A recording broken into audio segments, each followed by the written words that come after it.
Жайлап отыр менің ауылым, Алатаудың сол бір бауыры. Туып өстім сенде есейдім, алаулатып жастық жалыны.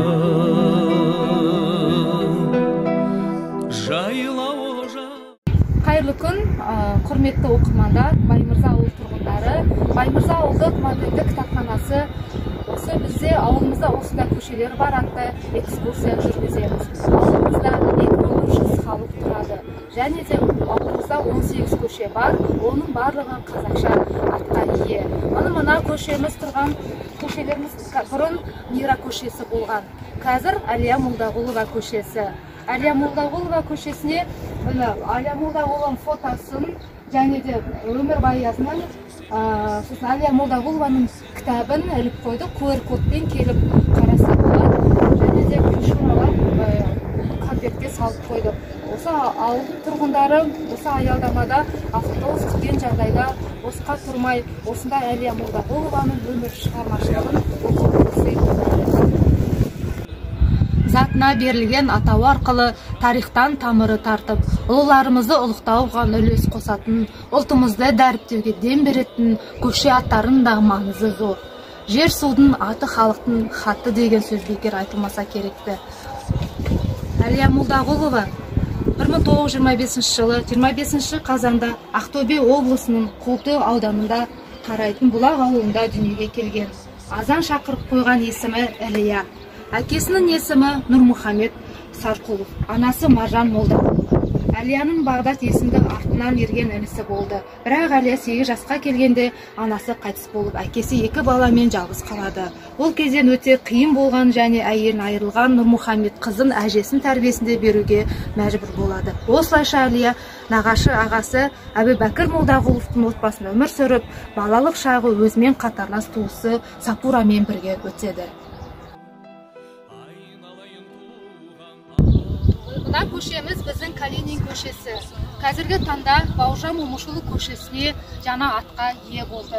Осы Бауыржан Момышұлы көшесінде ауған соғыс ардагері Бұхайбет Алексей Владимирович тұрады. Мына сол кісінің үйі 1963 жылы дүниеге келген.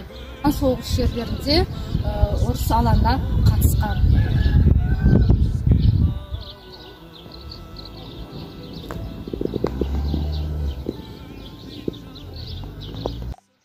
Жайқалып жатыр әйгілі Алатауымнан,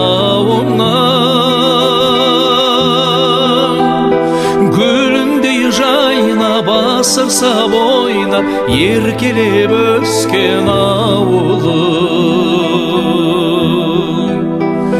гүліндей жайнап. Мына көше бұрын Калинин көшесі болған. Жаңа айтып өткенде, қазіргі таңда Бауыржан Момышұлы көшесі. Бұл Бауыржан Момышұлы көшесінде ауған соғыс ардагері Тұрсынов Шерәлі Қыдырәліұлы тұрады. 1967 жылы Ташкентте дүниеге келген. 1985 пен 87 аралығында ауған соғыс ардагері ұрысқа қатысқан. Қазіргі таңда Баймырза ауылында тұрады. Жүрегімде мәңгі өшпейтін. Мына көше бізде Тәуелсіздік көшесі деп аталады. Осы Тәуелсіздік көшесінде біздің Ұлы Отан соғыс ардагерлердің мемориалды монумент ескерткіші бар. Мына көше бұрын Фабричный көшесі болып аталған.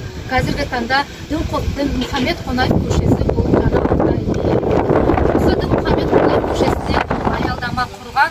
Осы аялдамаға Дінмұхамед Қонаевтың нақыл сөздерімен өмір баяндарын, шығармашылықтарын қойдық. Елін танытқан ер атты Дінмұхамед Қонаев биыл 110 жыл толып отыр. Дінмұхамед Қонаев 1912 жылы 12 қаңтарда Верный, яғни қазіргі Алматы қаласында қызметкерінің отбасында өмірге келген. Әкесі Мелли Ахмет Жұмабайұлы 1986 жылы туған, Алматы облысында ауыл шаруашылық сауда мекемелерінде жұмыскер болып істеген. Қазақ, орыс тілдерінде жаза оқи білетін сауатты болған. Анасы Зәуре Байықызы 1988 жылы Чилик бұрынғы атауы Чилик ауданында, қазіргі Алматы облысында туған, үй шаруасында бала тәрбиесімен айналысқан. 1930 жылы Алматыда номер 14 орта мектепті бітіргеннен кейін 1931 мен 1936 жылдары Қазақстан өлкелік комсомол комитеті Дінмұхамед Қонаевтың Мәскеудің түсті металл институтында оқуға жібереді.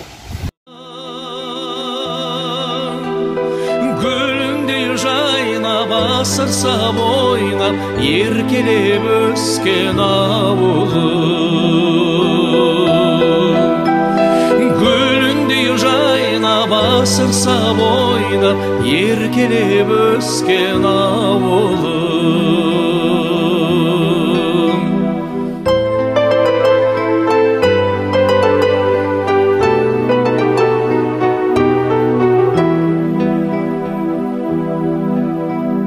Өзен көлің тауың